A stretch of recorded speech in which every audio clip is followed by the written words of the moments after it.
पुरानी हवेली में आखिरी रात।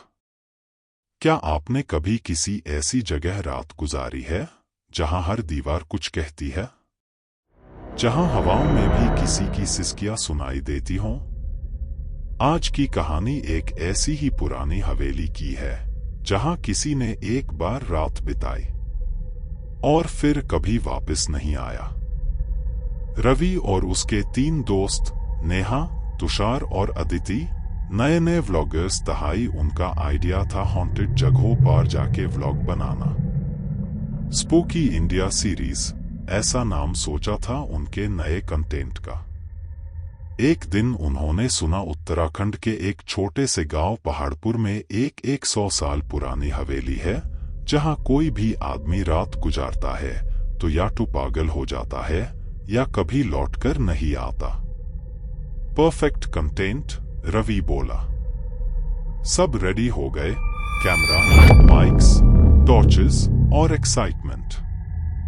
गांव के लोगों ने रोका, मत जाओ इस हवेली में, वहां किसी की आत्मा है, वो सब देख लेती है जो उसके घर में घुसता है। तुषार हंसा, आत्माओं के डर से वीडियो बनाना बंद थोड़ी ना करेंगे। और चारों चल पड़े। वो चले गए हवेली की तरफ। हवेली के अंदर कदम रखते ही एक ठंडी हवा का झोंका सबके चेहरे को छू गया। दरवाजा पुराना था, खुद ब खुद बंद हो गया। नेहा ने कहा, किसी ने क्लोज किया क्या? रवि बोला, नहीं, बस हवा होगी, चलो शूट करते हैं। उन्होंने शूटिंग शुरू की, कैमरा चालू, लाइट्स ऑन। रवि व्लॉग बोलता रहा, लेकिन कैमरा में आवाज डिस्टॉर्ट होने लगी थी। एक अजीब सी स्टैटिक साउंड और फिर किसी और की भयानक सी हंसी। अदिति, गाइस, ये किसकी हंसी थी? सब चुप। फिर रवि बोला, नेहा, ये प्रैंक था ना? मैं नहीं थी। उन्होंने एक पुराना रूम खोला। अंदर एक वुडन रॉकिंग चेयर थी जो खुद से हिल रही थी। तुषार बोला, हवा का इफेक्ट होगा।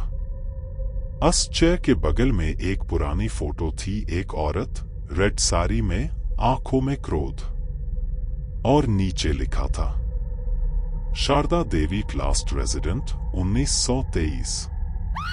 ये देख के सब डर गए, जैसे उनकी सोचने की क्षमता मनो खत्म हो गई थी।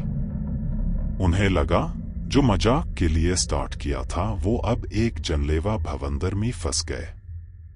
लाइट्स ब्लिंक करने लगी। कैमरा ऑटोमेटिकली शट डाउन हो गया।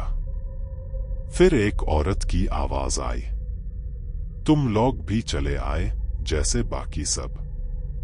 डर के मारे सब भागने लगे, लेकिन अब दरवाजा लॉक हो चुका था और एक एक करके सबके फोन्स डेड हो गए। रवि ने चिल्लाकर कहा, कोई हमें देख रहा है। एक शैडो हॉलवे के एंड में स्लोली आगे बढ़ रही थी, बिना पैरों के जमीन पर तैरती हुई। तुषार ने टॉर्च अस्पा मारी और सबने देखा, वो औरत रेड साड़ी में, वही शारदा देवी। उसकी आंखों से खून निकल रहा था और चेहरे पर एक अजीब सी स्माइल थी। नेहा बेहोश हो गई। अदिति चिल्लाने लगी।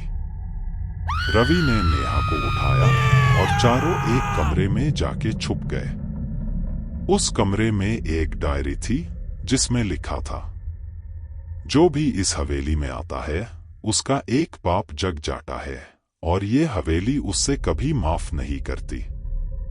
मैं भी इसी का शिकार थी। अब तुम्हारा नंबर है। तुषार ने डायरी उठाई तो उसकी आंखों से खून बहने लगा। फिर उसने एक हाई सेंटेंस रिपीट करना शुरू किया, मेन चोर, मैंने उससे मारा था। सब शॉक्ड हो गए।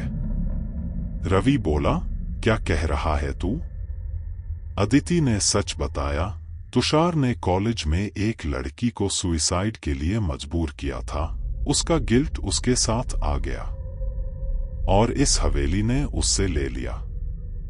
तुषार ने अचानक खुद को उसी रॉकिंग चेयर में जाके बैठा दिया और उसकी आंखों से जान चली गई, बस एक क्रीपी स्माइल रह गई।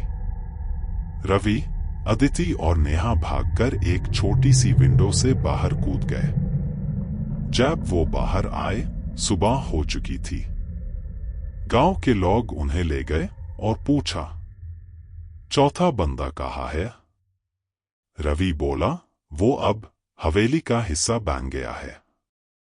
कई रातों में आपको एक हवेली से किसी के हंसने की आवाज सुनाई दे तो समझ लीजिए कोई नया मेहमान अंदर आ गया है।